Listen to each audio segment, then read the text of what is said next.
Yo creo, Pastor Luis, que este principio de la voluntad de Dios debe de ser bien enrumbado y enfocado. Vivimos una sociedad muy afanada, una sociedad muy materializada, una sociedad muy consumista, y creo que aún dentro de la iglesia del Señor raras veces surge la pregunta, bueno, ¿es esto la voluntad de Dios en mi vida o para mi vida? Porque como que por inercia y ese dispositivo automático que se ha empezado a construir en nosotros, nos dice que echemos para adelante en cualquier asunto que se nos antoje, en cualquier asunto que más si nos va a convenir, hagámoslo. Ya sea asuntos familiares o laborales o financieros o económicos, si pinta bien, como decimos acá, si se enrumba positivamente, démosle fuego, o sea, vayamos para adelante. Pero pocas veces nos detenemos a pensar, bueno, ¿es esto la voluntad de Dios para mi vida? ¿Es esto lo que el Señor quiere? Porque hacer esa pregunta nos desafía en primera instancia a negarnos a nuestra propia voluntad. Es que son dos voluntades.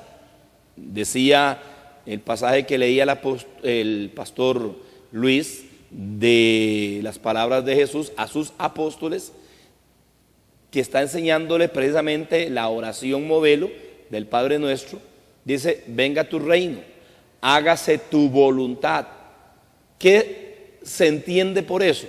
No solo es una petición, sino que lleva intrínseco que yo voy a negarme a mí mismo. O sea que mi voluntad va a ser no desplazada, pero sometida a otra voluntad mayor. Y ahí entra conflicto. Para eso yo debo de estar dispuesto. Por supuesto, surgen una serie de ideas, de pensamientos, temores, actitudes, zozobra, porque va a depender mucho el realmente decirlo de corazón, hágase tu voluntad, va a depender mucho la imagen que yo tenga de Dios en mí. Si yo tengo una imagen correcta, una imagen sana del Señor, de Dios como Padre, pues creo que no va a haber mayor oposición. No significa que no va a haber lucha, pero sí va a haber algo, pero sí va a haber una mejor disposición para que Dios pueda tomar control de mi voluntad y Él operar en mi vida. Pero si mi imagen no es correcta y la he moldeado conforme al sistema del mundo y conforme a ciertos criterios que hoy se han estado dando de que Dios gira en torno a mí, yo voy a tener problemas para hacer esta pregunta. ¿Es esto la voluntad de Dios? Específicamente la Biblia no te dice a vos, pastor, ¿con quién voy a casarme? Yo no encuentro eso en ninguna parte en la Biblia. O sea, hay asuntos particulares, qué tipo de negocio emprender, qué tipo de carrera estudiar, no lo dice.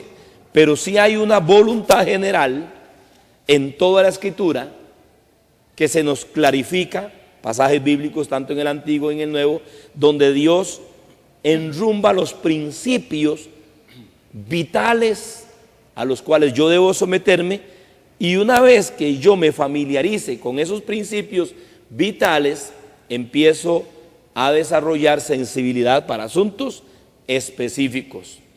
El problema es cuando yo no paso tiempo en la palabra, no dedico tiempo a la Escritura.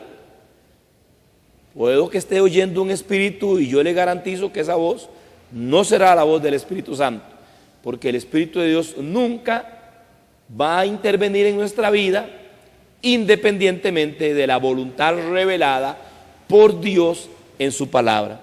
Entonces, claro que hablar de la voluntad de Dios es importante, más en estos días. Si es bueno, hágalo. Yo no sería tan simplista. Si es positivo, hágalo. Si la muchacha es bonita, va a la iglesia, se porta bien y le atrae, cásese con ella. Es muy simple el término, no podemos ser simplistas. Requiere atención, requiere cuidado, requiere reflexión, porque Dios, a diferencia de nosotros, Él no evoluciona con el mundo, El mundo evoluciona con muchas cosas rápidas, todo es instantáneo. Y así queremos que nuestra vida sea: dinero instantáneo, el mejor trabajo, la mejor carrera y los éxitos rápidos, que vengan en cuestión de 2, 3 años. No, Dios es un Dios de procesos, ¿verdad? Amén. Dios es un Dios de planes, Dios es un Dios de propósitos. Y Él no tiene prisa con cada uno de nosotros. Y estas son partes que, al hablar de la voluntad de Dios, por eso algunos no quieren tocarla, pastor, porque requiere una parte seria.